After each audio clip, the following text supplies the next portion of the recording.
Ya, 1 Tesalonika 4 ayat 3 sampai ayat 3 dan 7. Nah, ini backgroundnya background yang tidak menyenangkan ya. Tidak elok, tidak indah, tidak nyaman bagi diri kita. Tapi inilah firman Tuhan yang akan kita bahas pada hari ini. Dalam ayat 3, karena inilah kehendak Allah, pengudusanmu, yaitu supaya kamu menjauhi percabulan. Dalam bahasa Batak, odo pinangido ni rohani debata. Naing badiahamu, harorangoni naing pasidingo muna. Dalam ayat 7 dikatakan, Allah memanggil kita bukan untuk melakukan apa yang cemar, melainkan apa yang kudus. Dalam bahasa Batak, ai tuhabadiaudu dijo debata hita dada tuhahodarun. Amin. Amin. Jadi kehendak Allah yaitu pengudusan. Na pinangido ni rohani debata ima habadiaun naing badia. Ayat 7, Allah memanggil kita untuk melakukan apa yang kudus. Di jodebata hita mengulahon akka nabadia dang tuhahudaron. Nah, jadi Tuhan telah menyelamatkan kita. Kita sudah bahas banyak. Tuhan sudah menebus kita. Dia sudah membayar harga kita dengan sempurna, yaitu 10.000 talenta. Itu adalah lambang dari kesempurnaan utang itu. 10.000 talenta lambang dari kesempurnaan dari dosa itu. Dia menebus kita dengan harga penuh.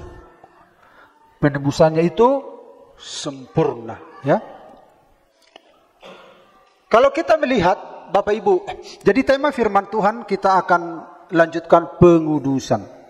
Kita sudah berbicara tentang penebusan, kita sudah berbicara tentang pembenaran, sekarang kita bicara tentang pengudusan, ya.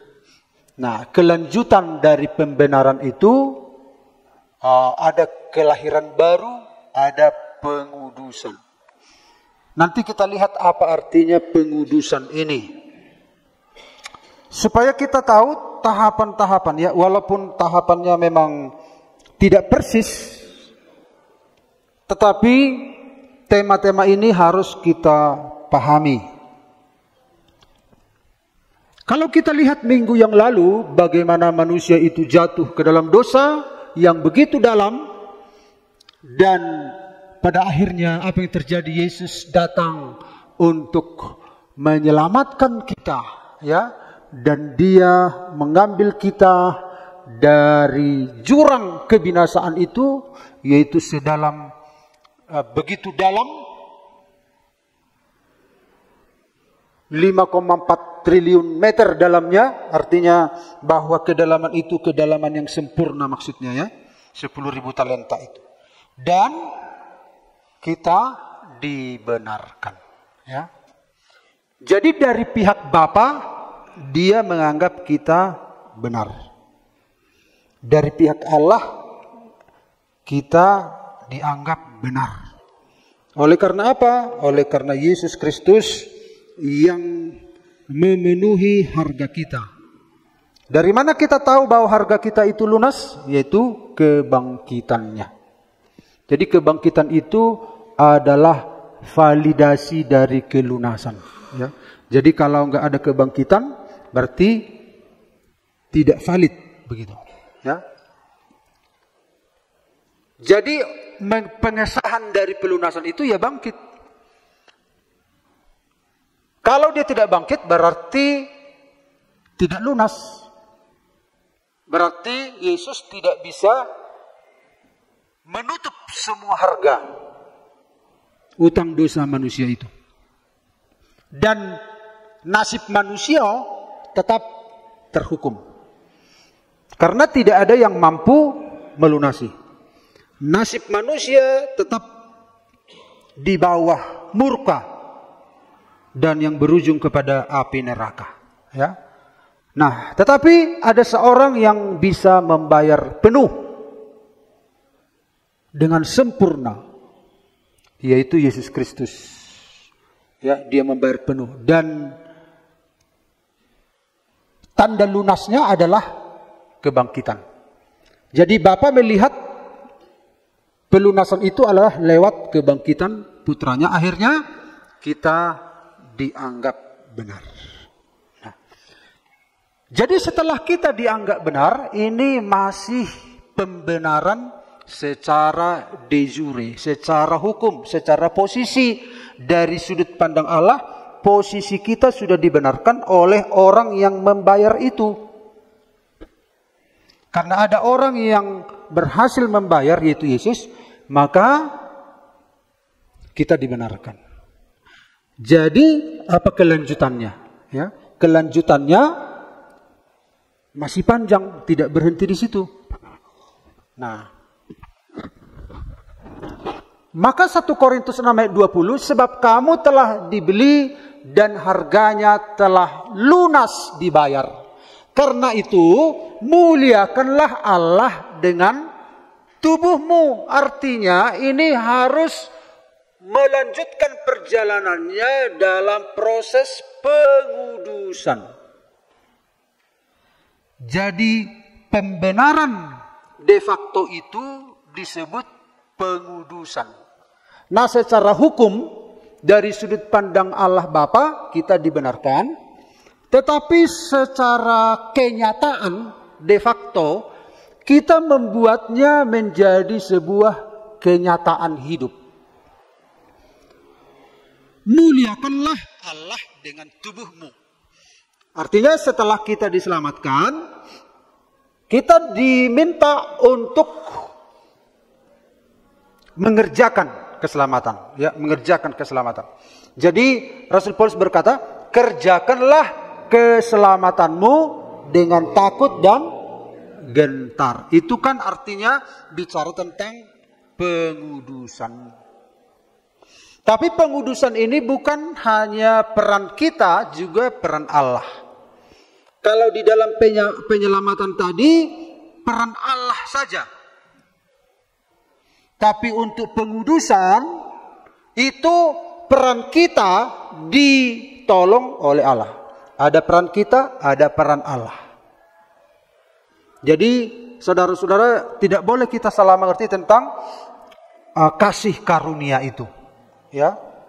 Jadi penyelamatan itu dikerjakan oleh Allah sendiri. Dan kelahiran baru, ya, itu identik, ya. Identik itu pembenaran, pertobatan, kelahiran baru. Jadi kalau saya pelajari kelahiran baru ini, orang yang lahir baru itu awalnya itu dia lahir, dia itu bentuk pasif, ya. Pasif artinya orang yang itu peran Allah untuk melahirkan kita kembali. Makanya dikatakan oleh Alkitab, engkau harus dilahirkan dari air dan roh. Dilahirkan dari atas. Artinya dari pihak Allah yang melahirkan kita. Karena kita sendiri, anak kan gak bisa melahirkan diri sendiri kan. Nah, orang tualah yang melahirkan anak. Anak itu pasif sifatnya, orang tualah yang melahirkan. Demikian juga, karena kita sudah tidak bisa berdaya lagi, kita nggak mungkin bisa masuk kerajaan Allah, harus dari pihak Allah. Nah, setelah kita lahir kembali, baru kita mulai pengudusan, ya. Pengudusan. Nah, ini yang akan dihidupi oleh Kristen sepanjang hidupnya, ya, pengudusan ini. Nah, nanti kita lihat lebih jauh.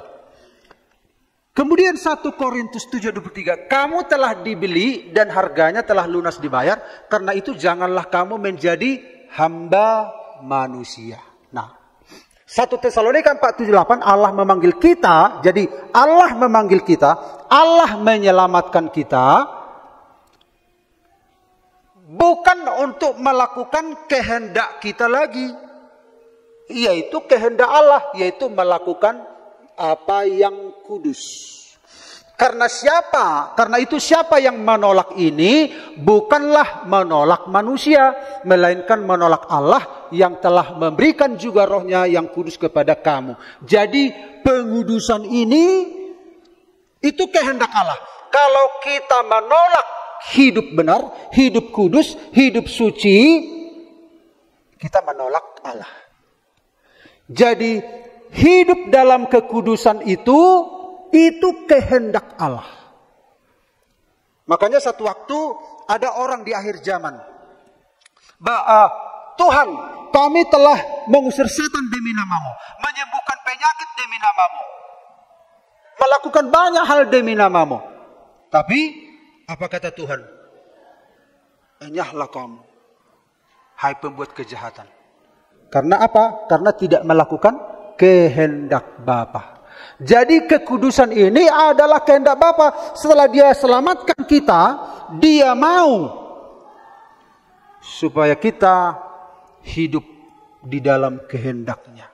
Ini tidak bisa dihindari kalau menjadi orang Kristen yang benar. Kecuali orang Kristen yang ecek-ecek, ya. Orang Kristen yang hanya KTP. Orang Kristen yang benar tidak bisa menghindari tahapan ini.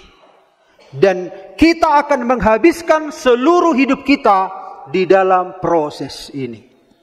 Karena ini adalah sebuah proses mempersiapkan kita untuk masuk ke dalam kemuliaan.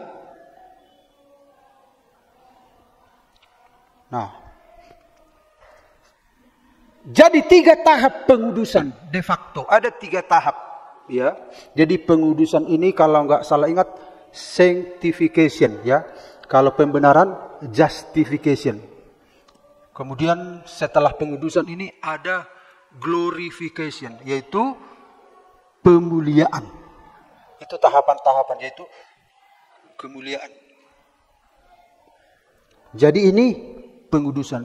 Nah, dalam pengudusan ini ada 3 tahap. Mari kita lihat yang pertama. Yang pertama itu posisional, itu terjadi saat dibenarkan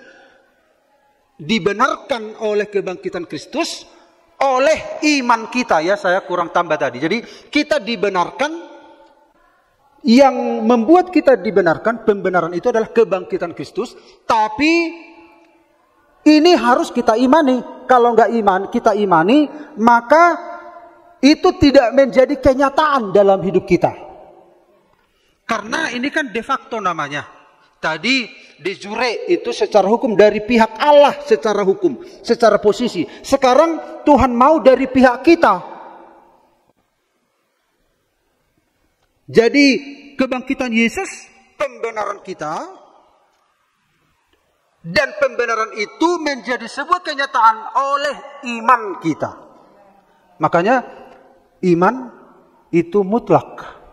Kita diselamatkan oleh iman. Kita dibenarkan oleh iman. Iman timbul dari pendengaran oleh firman Kristus. Tidak ada sarana yang dipunyai manusia selain iman. Tidak ada. Apa yang menjadi yang bisa kita andalkan kita diterima Tuhan? Gak ada. Perbuatan baik, amal, akhlak, gak ada yang bisa. Hanya iman. Iman itu pun itu hasil dari firman yang kita dengar. Jadi semuanya berasal dari Tuhan. Nah, jadi Bapak Ibu, jikalau anak manusia datang, apakah dia menjumpai iman? Nah, iman itu, ya. Iman itulah tangan untuk meresponi apa yang dikerjakan Yesus. Jadi walaupun Yesus sudah membenarkan orang-orang yang percaya kepadanya lewat kebangkitannya, nah orang percaya itu harus membuatnya menjadi sebuah kenyataan hidup, yaitu beriman kepada apa yang dilakukan Yesus. Kalau nggak beriman, itu hanyalah sebuah ilustrasi. Yang saya buat tadi hanyalah sekedar sebuah ilustrasi. Oh begitu ya. Tapi tidak menjadi sebuah kenyataan dalam hidup kita. Kemudian tahap yang kedua kita akan lihat nanti progresif. Proses harian seumur hidup. Harian ini. Dan yang ketiga final saat mengenakan tubuh kemuliaan. Jadi pengudusan secara posisi, pengudusan secara progresif, pengudusan secara final. Jadi ini berlangsung dari saat Yesus bangkit, orang yang percaya kepadanya, dia dikuduskan. Pengudusan itu menjadi sebuah pengalaman hidup lewat iman. Lalu dari start sampai nyawa kita diambil Tuhan, pengudusan inilah yang bekerja. Sementara berjalan bersama dengan kedewasaan rohani. Jadi start itu lahir kembali, kemudian berjalan bersama sampai kepada kedewasaan. Nah, mari kita lihat yang pertama ya.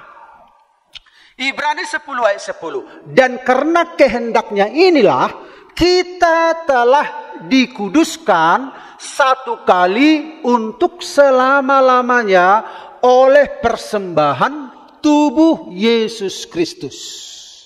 1 Korintus 1 ayat 1 dan 2 dari Paulus kepada jemaat Allah di Korintus, yaitu mereka yang dikuduskan dalam Kristus Yesus dan yang dipanggil menjadi orang kudus, dengan semua orang di segala tempat yang berseru kepada nama Tuhan kita Yesus Kristus, yaitu Tuhan mereka dan Tuhan kita. Jadi yang pertama kita akan bahas ini secara posisi. Posisi ini harus menjadi sebuah kenyataan dalam hidup kita. Kita harus memposisikan diri kita sebagai seorang anak Tuhan. Makanya kalau kita baca dalam Mazmur pasal 1, berbahagialah orang yang tidak duduk dalam kumpulan pencemooh, yang tidak berdiri dalam apa lagi itu? Kumpulan orang-orang fasik dan apa Pak? Nah, duduk berdiri itu menyatakan posisi. Posisi kita. Jadi kita harus benar-benar ada di posisinya Tuhan. Itulah startnya. Jadi bukan hanya kita dianggap benar oleh Allah, tapi kita harus memposisikan diri secara nyata kita ini ada di pihaknya Tuhan. Itu startnya untuk memulai progres ini.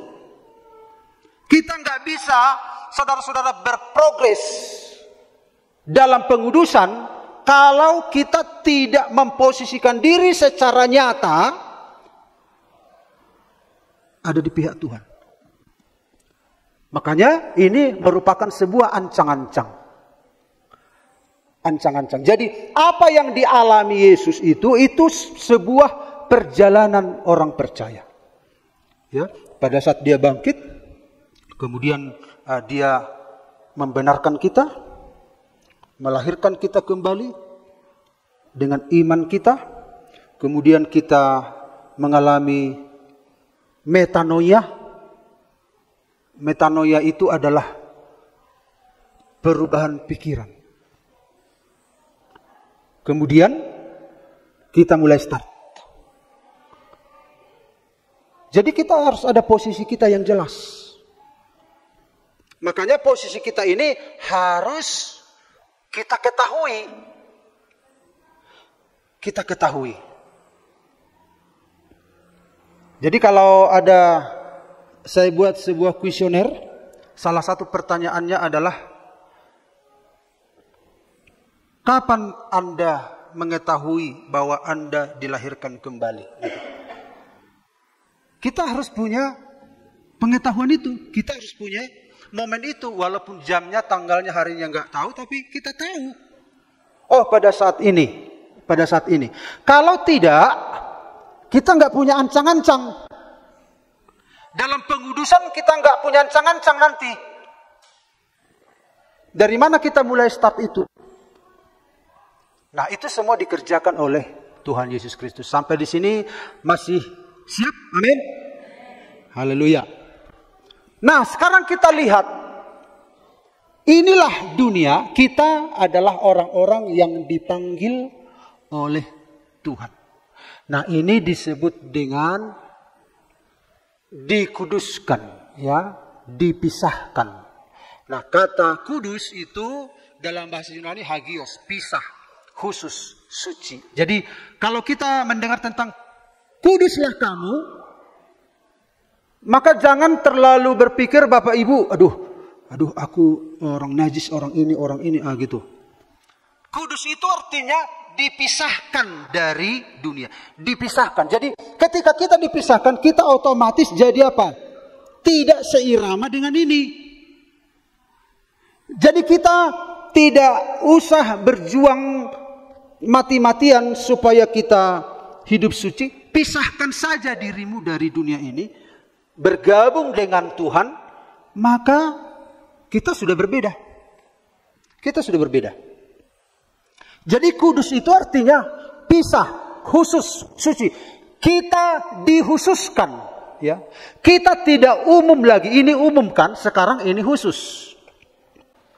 Umum, khusus. Nah, kalau kita khusus berarti kita akan mendapatkan tugas khusus. Jadi secara posisi ini terjadi saat percaya. Dan ini harus kita buat menjadi sebuah kenyataan. Makanya kalau orang sudah diselamatkan oleh Tuhan, langsung dia merasa tidak nyaman dengan orang-orang yang hidup dalam dosa. Kenapa? Karena dia sudah memposisikan dirinya bersama dengan Tuhan. Itu pengudusan secara posisi. Kita sudah gak nyaman, merasa risih. Orang berkata jorok, risih. Dulu kita ketika masih plat kuning, ya oke-oke saja, menghujat, berkata kotor. Kita gak peduli. Tapi ketika kita diselamatkan oleh Kristus, ada terjadi dalam perasaan kita, dalam roh kita itu, kok jadi lain ya? Gitu. Kata-kata orang itu jadi nggak nyaman lagi kurasa. Nah, itu salah satu ciri secara posisi dikuduskan. Tapi kalau saudara tidak risih mendengarkan omong jorok, bergaul dengan orang berdosa, merasa begitu nyaman, nah ini berarti masih di sini. Tapi saya percaya GPD Parapat sudah merasa tidak nyaman lagi. Amin. Memang kita masih ada di dunia, tapi secara rohani kita dipisahkan. Malah saudara nggak betah lagi. Aduh gimana? Merasa saudara nggak sejahtera gitu. Nah, kita memang masih ada di dunia, tapi kan kita kadang melakukan aktivitas dunia, kadang kita melakukan nggak sejahtera. Nah, dalam bahasa Batak, Badia mahoina Tuhan, artinya pulik. Bukan kita menyingkir dari masyarakat, enggak.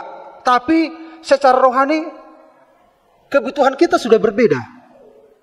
Kebutuhan spiritual kita sudah berbeda dengan kebutuhan mereka. Akhirnya kita merasa pulik. Kadang kita merasa sedih di tengah keramaian. Karena apa? Karena memang makanan spiritual kita tidak bisa lagi dipenuhi dari sini. Kita nggak bisa lagi mengambil makanan rohani kita dari plat kuning ini. Kita mendapatkan dari Tuhan. Itu dengan sendirinya. Nah, ini jadi artinya pengudusan, artinya pemisahan, penghususan, penyucian. Jadi kita dikhususkan, kita dipisahkan. Cara berpikir kita, cara bertindak kita, cara berbicara kita, cara hidup kita itu terpisah. Berbeda dengan ini. Itu artinya pengudusan. Kita harus memposisikan diri seperti ini. Ini langkah awal masih, Bapak Ibu. Langkah awal. Jadi kalau tidak ada posisi seperti ini, kita sulit untuk bertumbuh nanti. Samak sudah, samak. Bagaimana samak? Itu nanti seperti apa itu? Bunglon ya.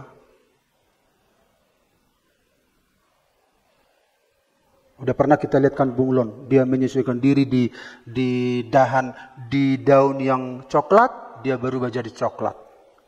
Di Yang hijau dia berubah jadi hijau.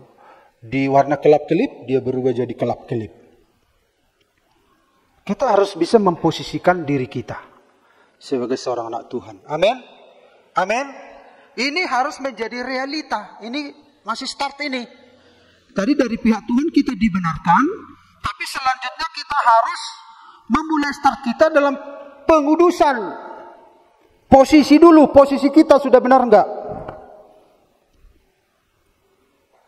Nah, itu awal-awalnya. Jadi cek dulu diri kita, kalau sudah ada enggak di dalam hati kita sesuatu sebagai penanda bahwa kita sudah mulai berbeda dengan dunia ini. Mulai tidak enak, mulai tidak nyaman, mulai gerah, mulai tidak betah, berlama-lama mendengarkan gosip, mulai tidak betah mendengarkan hidup bersama dengan orang yang bergelut dalam lumpur dosa, mulai enggak betah. Memang kita tetap tinggal bersama dengan mereka, tapi sudah mulai batin kita sudah mulai tidak nyaman. Itu sama seperti si Lot. Dia ada di Sodom Gomora, tapi jiwanya tersiksa. Jiwa saudara merasa tersiksa enggak ketika ada dosa, ketika saudara ada penipuan, ada korupsi, ada apa segala macam? Saudara merasa tersiksa enggak ketika saudara ada di sana? Nah, kalau merasa tersiksa, ini penanda saudara ada di posisi yang benar. Amin. Tapi kalau saudara merasa nyaman, ayo tobar. Pamate. Malah dia ikut pajebu-jebuhon. Bahaya. Ini masih plat kuning ini. Tapi saya percaya anak-anak Tuhan tidak ada di situ. Mungkin cara berpikirnya mungkin yang perlu dibuka. Ya, amin. Amin. Saudara harus mengamini dan mengimani. Ya, mengimani. Kan tadi kan kita ambil itu semua dengan iman. Walaupun Yesus sudah melakukannya, itu nggak bisa efektif kalau tidak mengambilnya dengan iman. Yesus mati untuk semua manusia di bawah kolong langit ini sekali untuk selamanya. Amin. Tetapi hanya efektif bagi orang yang mengambilnya dengan iman, yang mempercayainya. Jadi kalau Allah sudah membenarkan kita, amin. Ambil itu dengan iman. Posisikan dirimu untuk memulai sebuah perjalanan.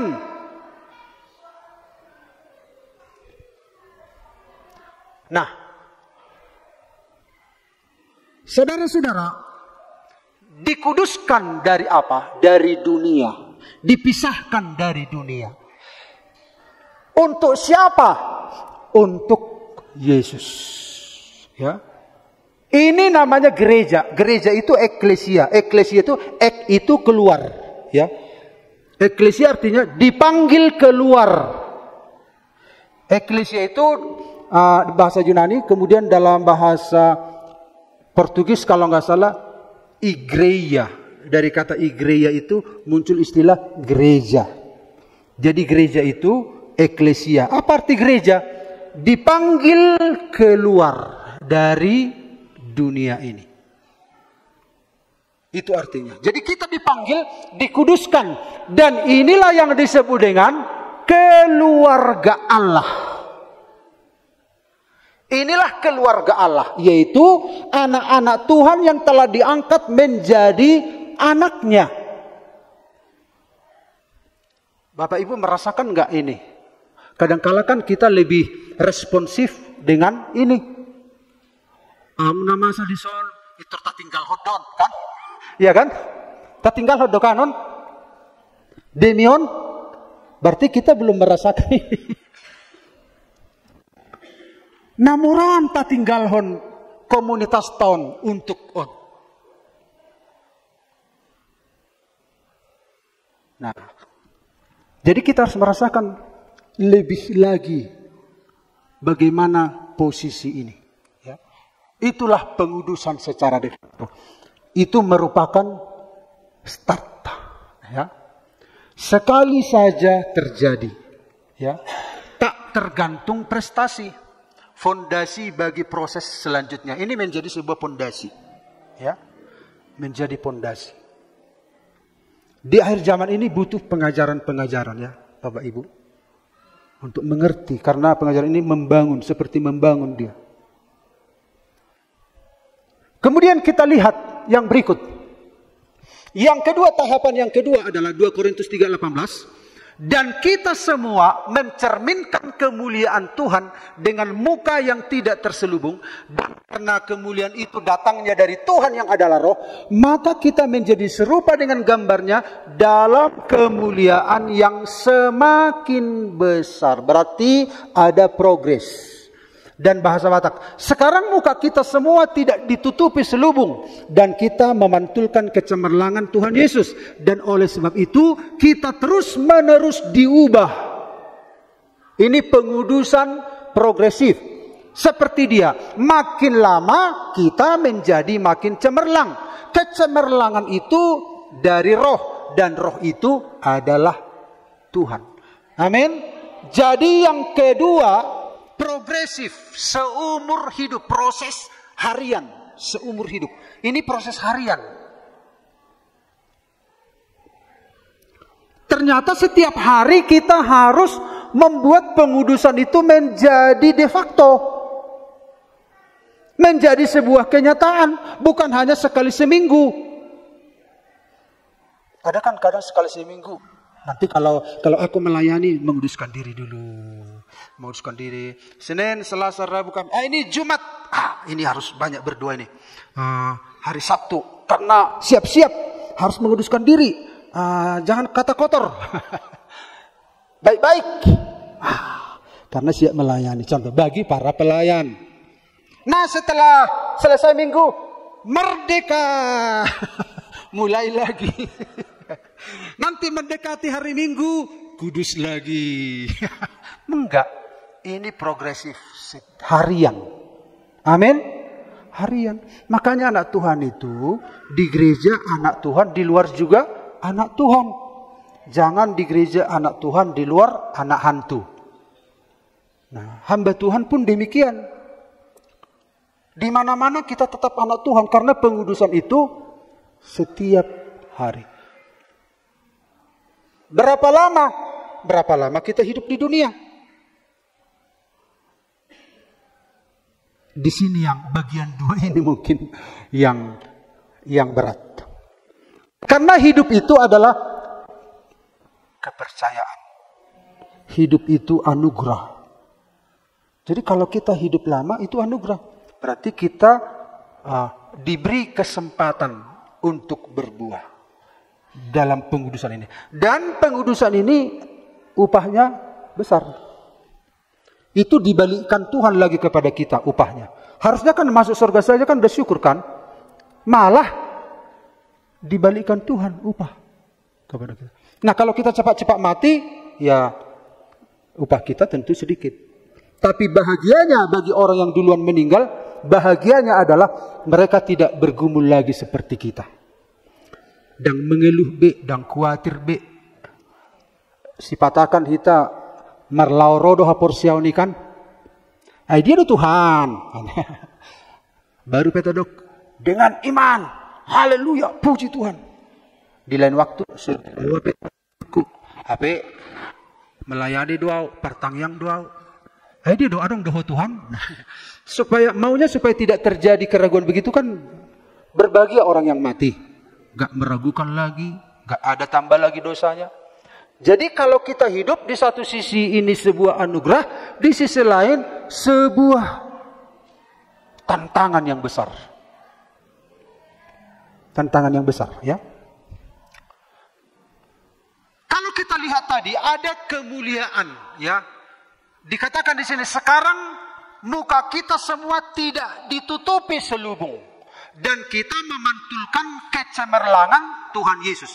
Nah, kita lihat contoh dalam kisah Musa. Waktu Musa turun dari Bukit Sinai, mukanya itu penuh kemuliaan, bersinar tanpa dia sadari. Tanpa dia sadari bercahaya, padahal manusia biasa. Karena dia berjumpa dengan Tuhan. Akhirnya apa yang terjadi? Ditutupi Musa mukanya. Supaya apa? Supaya orang Israel tahan melihat. Karena silau. Jadi kemuliaan Tuhan itu silau. Ya.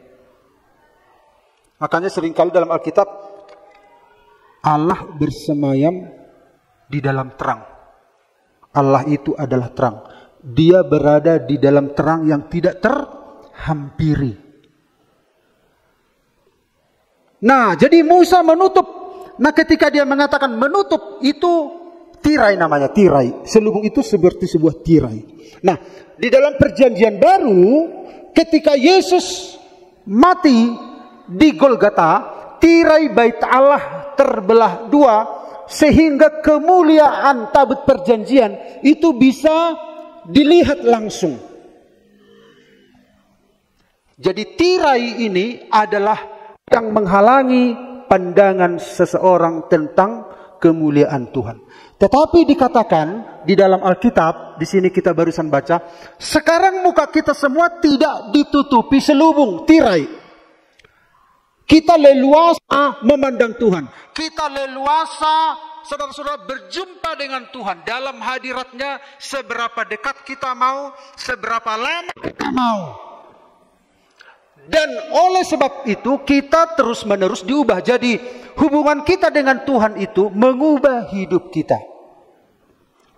Kemuliaan Tuhan itu mengubah hidup kita. Kalau kita sering berjumpa dengan Tuhan, sering menikmati hadirat Tuhan, kita diubah. Dan kemuliaan itu tidak ada selubungnya, tidak ada tirai. Nah, di dalam hubungan itulah kita berprogres dalam pengudusan.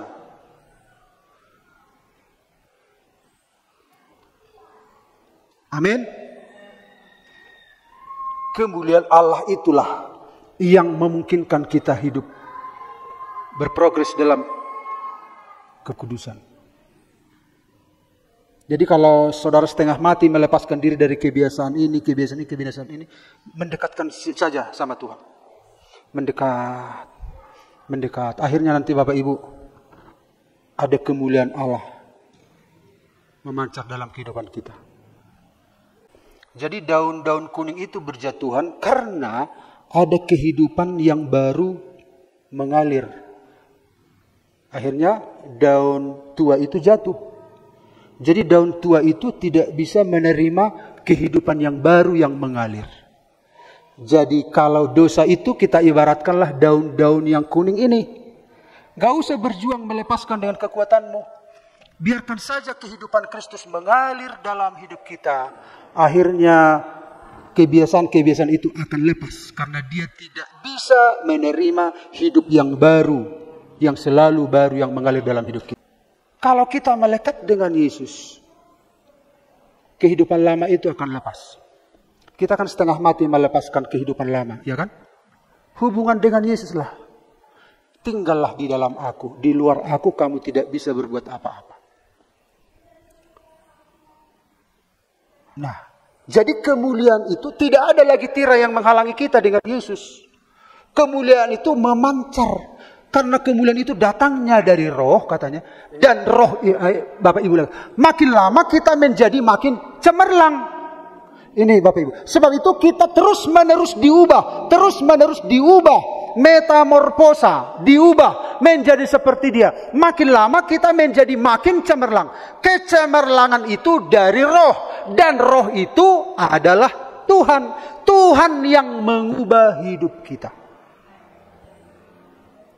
Kita nggak bisa mengubah hidup kita. Tuhan yang mengubah hidup kita. Tetapi tugas kita adalah kita harus memposisikan diri untuk mengalami perubahan-perubahan dari Tuhan. Amin. Nah, ini tadi kita lihat. Jadi ada progres Bapak Ibu ya. Diubah dalam bahasa Yunani dari sini metamorfosis. Proses perubahan bentuk rupa karakter secara berkelanjutan. Jadi Semakin kita mengarah kepada Kristus, semakin kita dekat kepada Kristus. Saya sudah pernah memberikan ilustrasi, semakin kita dekat dengan api, panas api itu makin mempengaruhi kita. Semakin kita dekat, makin mempengaruhi kita. Demikian juga kita semakin kita dekat dengan Tuhan, pengaruh Tuhan itu semakin besar dalam hidup kita. Kita semakin diubah, bentuk kita, rupa kita, karakter kita, itu berproses seumur hidup kita semakin diubah oleh Tuhan. Hari demi hari, hari demi hari. Jadi pengudusan itu adalah secara de facto. Dan tahapan yang kedua adalah itu progresif seumur hidup. Amin. Jadi dang sanga biar udah maredang-edang, memang dang sangat. Memang kalau motif saudara benar-benar ingin mencari Tuhan, memang dang sangat. Manang adong rencana maredang-edang dope. Manang lau jauh saja Tuhan no pemula kamu se. Manang adong rencana songoni. Adong rencana mana songoni? Saya percaya tidak ada rencana itu di hati anak-anak Tuhan. Tidak ada rencana. Memang malah rencana kita, Tuhan, rupiah Tuhan. Rupiah Tuhan. Nah, pangido, pangurupion. Jadi mau lebih negejo edene Tuhan ajulu. Rupiah ale Tuhan. Asarap doto. Molotung ro pangunjunan. Pargogo iya Tuhan. Pangido pangurupion Tuhan. Amin. Pangido pangurupion. Asa di leon gugu dihita. Ini kita, ya. Tuhan memanggil kita, mencabut kita dari dunia ini dan menempatkan kita di dalam Kristus. Nah, setelah kita di dalam Kristus, apa tahapan selanjutnya? Kita diminta berprogres. Seumur hidup kita bertumbuh. Nah, kalau kita masih ingat bagian ini, manusia itu terdiri dari tubuh, jiwa, roh. Jiwa dan roh itu adalah satu, ya. Nah, ini perubahannya progresif. Ini nanti di akhir zaman sekejap mata. Jadi progresif seumur hidup itu yang dimaksud adalah ini, ya, yaitu manusia batiniah kita seumur hidup mengalami perubahan-perubahan. Dan pastikan sudah memulai start. Kemudian proses harian seumur hidup kita. Ada kan orang bosan di bagasan pertudion kan? Asing bosan. Lajau refresh jo. Refresh. Sedikit-sedikit. Nah, sedikit-sedikit. Sedikit-sedikit. Akhirnya sulit untuk kembali. Karena sedikit-sedikit lama-lama jadi bukit. Makanya minta kekuatan dari Tuhan. Rupiah Tuhan. Aku mau hidup menyenangkan hatimu Tuhan. Amin. Ini progres seumur hidup. Memang nanti kalau kita sudah meninggal, pastilah akadongan namar holong ni roha. Naburjua no dua. Naburjua non. Saudara tidak akan tega bilang. Najuka atau nonarahe. Dan tega. Tapi apakah Tuhan mengingat dari A sampai Z? Dia punya rekaman. Kita hanya menyimpulkan di titik akhir. Nah berjuang, dua amang berjune. Memang sebagai manusia kita nggak boleh kan menghakimi. Karena kita juga nanti kan akan dihakimi juga. Lalu kita membuka lembaran lama. Tidak etis kan? Doh, coba hamu madok kata di luluan. Adong nama rujunggulu. Ipalialihamu kan gawi kita dosi surang. Secara manusiawi kan kita paling menghibur orang-orang berduka dan kita kasih dukungan dan mengangkat hal yang positif dari yang meninggal. Sebagai manusia demikian. Tetapi Tuhan itu punya rekaman.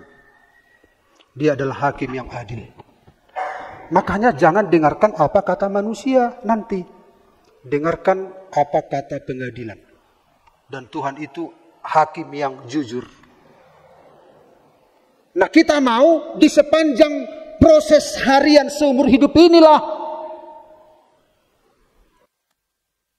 kita mulai bangun kehidupan yang benar sesuai kehendak Tuhan. Amin. Yang penting kan kita mau dipuji Tuhan, bukan mau dipuji manusia. Kamu telah dibeli dan harganya telah lunas dibayar. Karena itu jangan mau diperhamba oleh manusia. Kita kan mau didengar oleh manusia.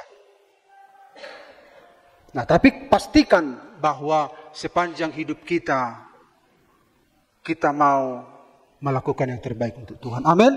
Yang terakhir, saudara-saudaraku yang kekasih, sekarang kita adalah anak-anak Allah, tetapi belum nyata apa keadaan kita kelak. Kita belum tahu puncak dari progres itu. Akan tetapi kita tahu bahwa apabila Kristus menyatakan dirinya, kita akan menjadi sama seperti dia, sebab kita akan melihat dia dalam keadaannya yang sebenarnya. Yang ketiga, final, pengudusan final saat mengenakan tubuh kemuliaan. Jadi pengudusan awal tadi, kemudian pengudusan secara progresif, secara harian, kita memisahkan diri dari dunia ini, kemudian nanti benar-benar kita terpisah. Pada saat tubuh kemuliaan. Benar-benar terpisah.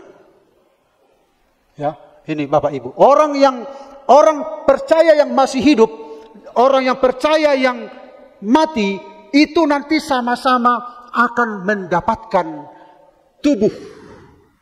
Nah, tubuh mereka ini akan, saudara-saudara, yang mati bangkit dalam tubuh kemuliaan, yang hidup diubahkan dalam tubuh kemuliaan. Sama-sama punya tubuh kemuliaan. Pada saat itulah final. Kita memang benar-benar terpisah dari dunia ini. Karena kita akan bersama dengan Tuhan selama-lamanya. Dan kita akan mengalami tubuh kemuliaan. Dan itu terjadi saat dia datang kembali. Benar-benar terpisah. Benar-benar dipapulik, dibadiai. Inilah saudara-saudara pengudusan itu. Pengudusan itu, pemisahan itu dengan dunia ini setiap hari. Setiap hari, setiap hari. Amin. Amin. Ayat yang terakhir. 1 Korintus 15:52. Dalam sekejap mata pada waktu bunyi nafir yang terakhir. Sebab nafir akan berbunyi dan orang-orang mati akan dibangkitkan dalam keadaan yang tidak dapat binasa. Dan kita semua akan diubah. Orang yang mati dalam Tuhan bangkit dalam tubuh kemuliaan. Orang yang hidup diubah ke dalam tubuh yang kemuliaan. Sehingga kita mempunyai sama-sama tubuh kemuliaan. Maka Paulus berkata, hidup dan mati, hidupku Kristus, mati keuntungan. Karena Tuhan akan membuat kita menjadi sama.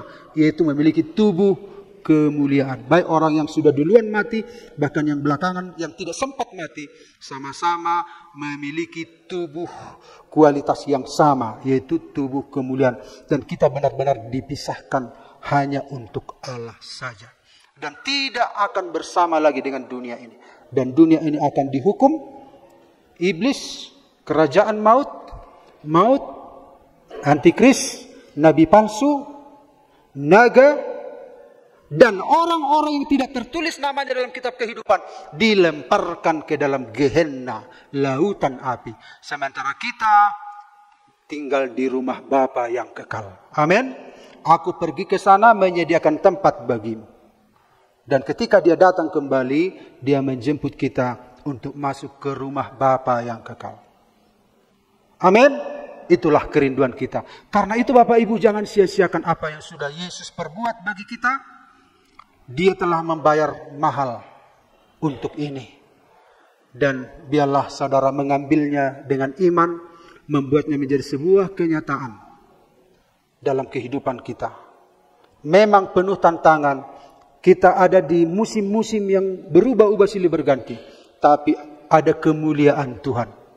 Ada kuasa Tuhan yang menopang kita. ada kasih karunia, ada firman yang menerangi jalan kita ketika mata kita gelap di tengah dunia ini. Dan Yesus jadi imam besar kita yang membela kita siang dan malam di hadapan Bapa. Dan benarlah apa yang dikatakan, ketahuilah aku menyertai kamu senantiasa sampai akhir zaman. Amin. Inilah kebahagiaan kita. Pemain musik silakan datang ke depan. Kita nyanyikan sebuah nyanyian kita. Tuhan, ku mau menyenangkanmu.